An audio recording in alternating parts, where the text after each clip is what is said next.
So basically, like lots of biscuits.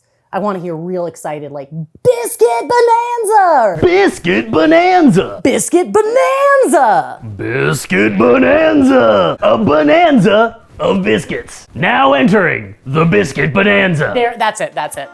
It's Biscuit Bonanza. Yeah! Hello and welcome to this episode of Happy Baking. It is no secret that I deeply love biscuits, so I wanted to celebrate by doing a deep dive into all things biscuit in a series of episodes I'm calling Biscuit Bonanza. Yeah! Now here's the truth. I have made videos about biscuits before. I've taught my non-baker dad how to make them, and it was one of the very first things I taught my non-baker husband how to make. Are you sensing a pattern here? Mastering biscuits is easy for all levels of bakers, especially with a little guidance. One of my favorite parts about biscuits is that there are so many things you can make with them once you perfect your technique. So get ready to get creative, get your hands in some flour, and make your house smell so good it will wake hungry sleepers. Let's get baking. First things first, there are so many ways to make biscuits, and I wouldn't be doing my job if I didn't try to show you as many of them as I can. Remember, I'm a big believer that there's not just one right way to do things. And when it comes to biscuits, there are recipes and traditions that have been passed down for years and years and years. So if you've got a favorite biscuit recipe, I always say, if it ain't broke, don't fix it. You don't need to use any of the recipes that I'll be sharing in the Biscuit Bonanza to benefit from the tips we'll be sharing. I also think it's interesting and important to talk a little bit about the history of biscuits. And for that, I'm gonna throw it to Sasha. They'll tell you more.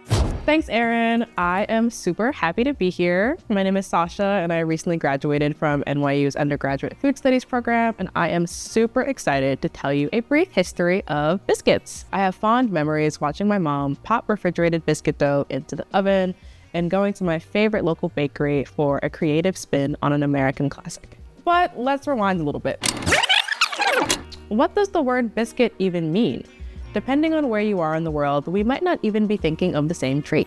Biscuit came from the Latin word biscatus, which means twice cooked. This technique made biscuits very crisp and dry. Today, we typically see this method used for the Italian sweet biscuit, biscotti, which is typically served at the end of a meal. However, biscuits weren't always something to be savored. Shipped biscuits, which were made of just flour and water, were baked until they were hard, dry, and could basically never expire. These hard and flavorless biscuits were perfect for long voyages that soldiers and sailors took across the seas. To ensure that biscuits would not spoil on longer trips, they were often baked and dried for months in advance.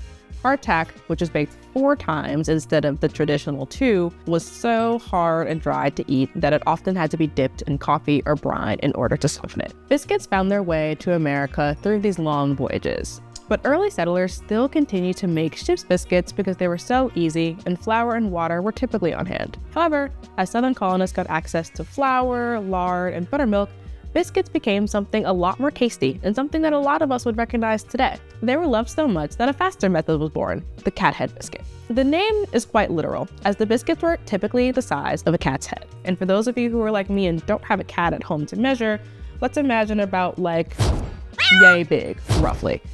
For these, a buttery dough is dropped onto a sheet tray or a cast iron skillet, which creates a crumbly interior and a rather crisp exterior. When cathead biscuits fell out of favor temporarily during the colonial period, beaten biscuits took their place.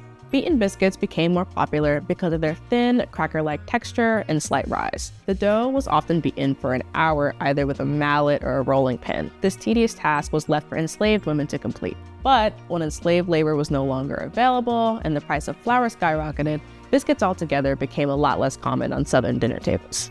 The light and flaky biscuits we know and love today originated after commercial leaveners became more available. It was Arm & Hammer, formerly Church & Co., that encouraged housewives to use buttermilk for their biscuits because farmers often had extra on hand. Buttermilk gave biscuits their extra tang, while baking soda gave them their characteristic lift.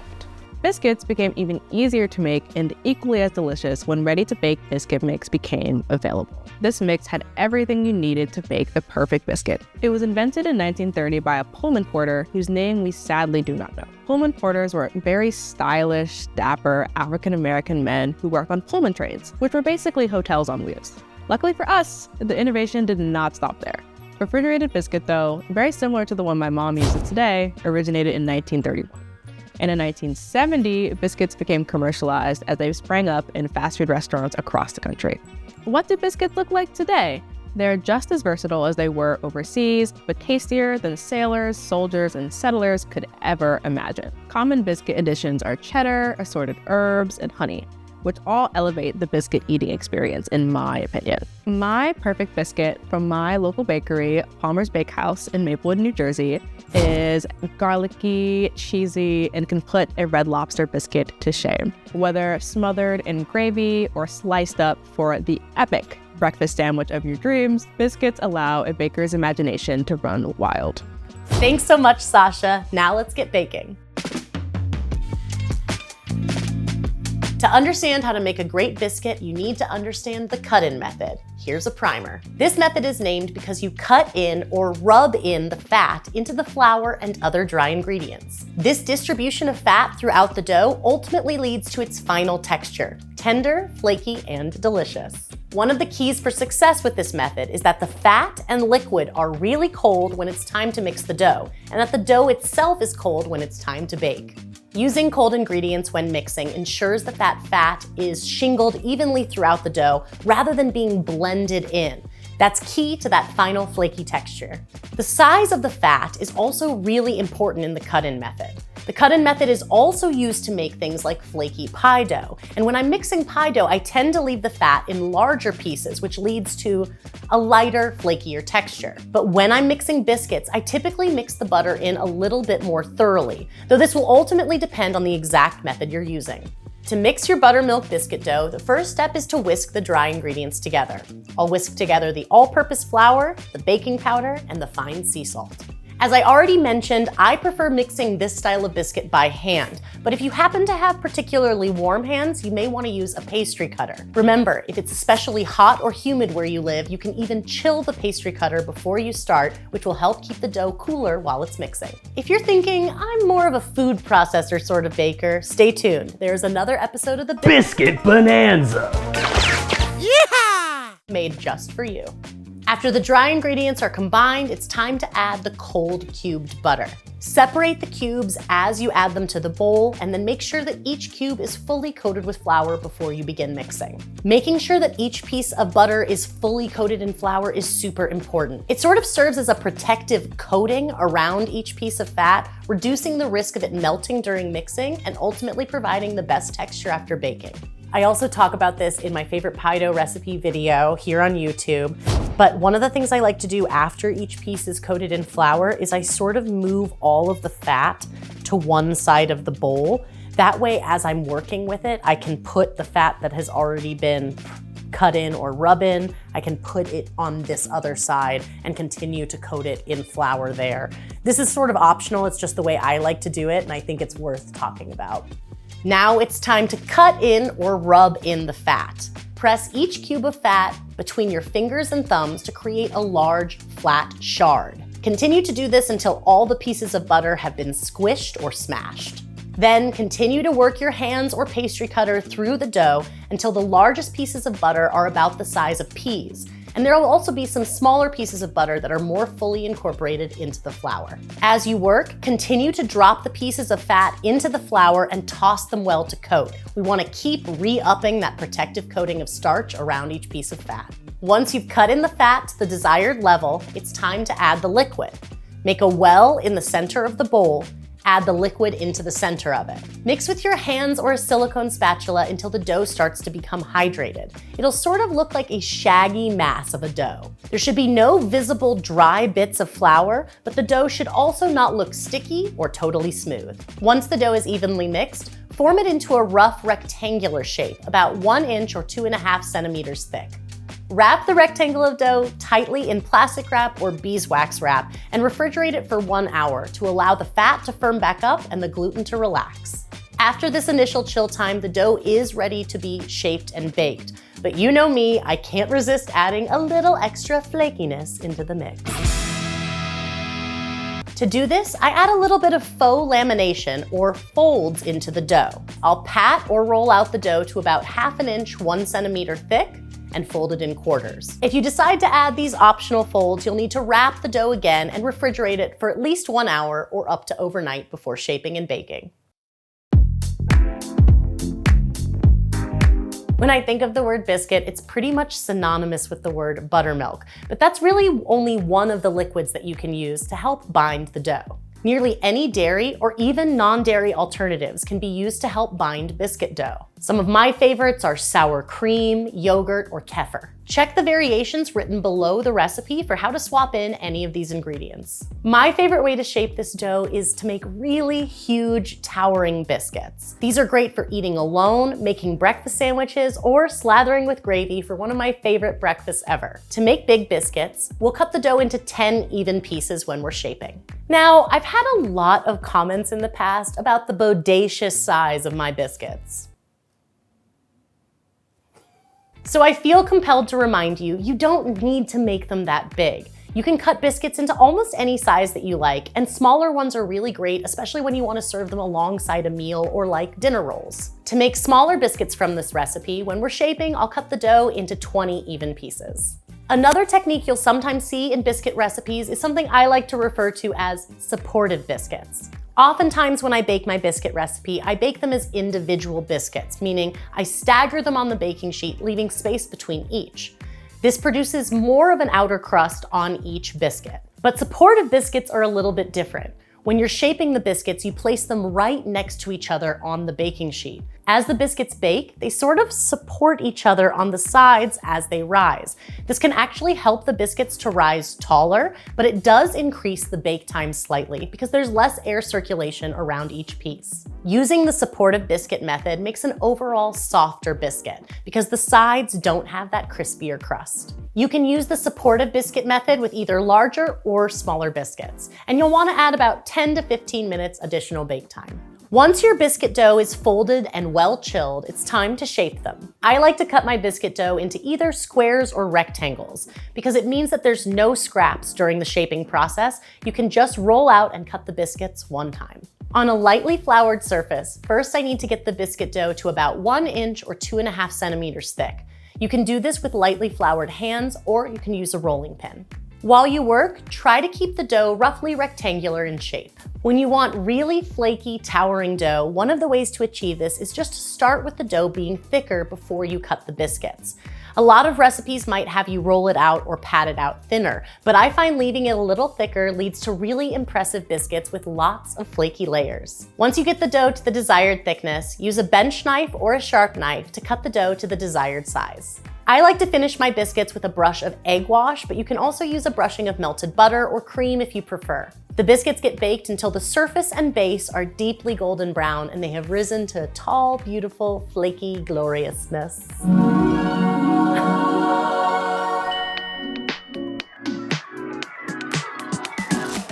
I talked about how to mix it up when you're making biscuits, but now let's talk about some truly next level options. While I like to cut my biscuits into squares or rectangles, you can use cutters to cut biscuits in different shapes. The most classic, of course, is a round shape, but you can also use creative shapes. I've made biscuits in the shape of stars and diamonds. Since using cutters will create scraps, remember, you can gently knead your biscuit dough back together once or twice to help continue to roll and cut more biscuits. But remember, the dough does get a little bit tougher each time you do this. If the dough is resisting you at all, chill it for a little while to help the gluten relax. As if biscuits weren't delicious enough, did you know that you can fry biscuits to make donuts? I love this option as a quick donut alternative because regular donut dough includes yeast, and so it has lots of rise times. With biscuits, all you have are a few shorter chill times. It's a little bit easier to determine doneness when you keep your biscuit donuts a little bit smaller. And obviously, cutting them in a classic donut shape as a round with a hole in the center helps them to fry especially evenly. Fry biscuit donuts in a neutral oil like canola, peanut, or safflower. Heat the oil to 325 degrees Fahrenheit or 165 degrees Celsius. Fry them until they're deeply golden brown and done in the center. The easiest way to do this is to check them with a thermometer. They should read 195 degrees Fahrenheit or 90 degrees Celsius in the very center of the donut. You know I can't leave well enough alone, so you best believe one time I even tried to lattice biscuit dough. And guess what? It was incredible. I might be doing this too much. This is an amazing topping option for both sweet and savory pies and cobblers. The juices from the filling sort of soak into the bottom of the biscuit, helping to absorb some, and then the rest of the biscuit stays soft and the top gets nice and crusty. Just texturally, it is good all the way through. I wanted to include a cobbler recipe with this episode because I wanted to demonstrate that super fun and delicious woven biscuit topping. But this isn't a cobbler episode, so I'm not gonna spend too long making this. Luckily, cobbler couldn't be any easier to make. We don't really mind if cobbler is extra juicy, so there's no need to pre-cook the filling. I'm just gonna mix some sugar and cornstarch, plus a little bit of flavoring, a little nutmeg, some cinnamon, of course some salt to season it, and some vanilla paste. I'll mix all those ingredients with the cherries and then put it into a buttered baking dish. You can really use lots of different kinds and sizes of baking dishes here, but today I'm using a 9x9 inch or a 23x23 centimeter square. I like the dough a little bit thinner when I'm making a woven biscuit topping. To do it, roll out the dough to about 1/3 of an inch or 8 millimeters thick. While you're rolling, focus on making the dough roughly as wide and long as the pan you're baking in. Cut the dough into even strips about 1 inch or 2.5 centimeters wide, and then lattice them using your desired lattice technique. Want to know more about lattice? We've got a video on that. As you weave, press the ends of the dough to the side of the pan and trim away any excess flush with the pan. Remember, it's likely that your lattice will shrink slightly when baking. For a more dynamic effect, egg wash the surface of your lattice before baking, and I like to top mine with a sprinkling of coarse or turbinado sugar. Biscuit Bonanza! Yeah! Thank you so much for joining me for this episode of Happy Baking, the very first in the Biscuit Bonanza! Stay tuned for the next episode, which is gonna dive deep into one of my favorite types of biscuits, drop biscuits, which are also one of the easiest to make. I'll also be using it to make an epic bacon, egg, and cheese sandwich. If you've got questions about biscuits, be sure to let me know in the comments. And you can find my buttermilk biscuit recipe and this cherry cobbler recipe linked in the video description below. If you're looking for even more biscuit fun, be sure to check out my book, Savory Baking. You can find more information about it on my website, ErinJeanneMcDowell.com. Until next time, wishing you lots of happy baking. Bonanza, goodbye! Yeah!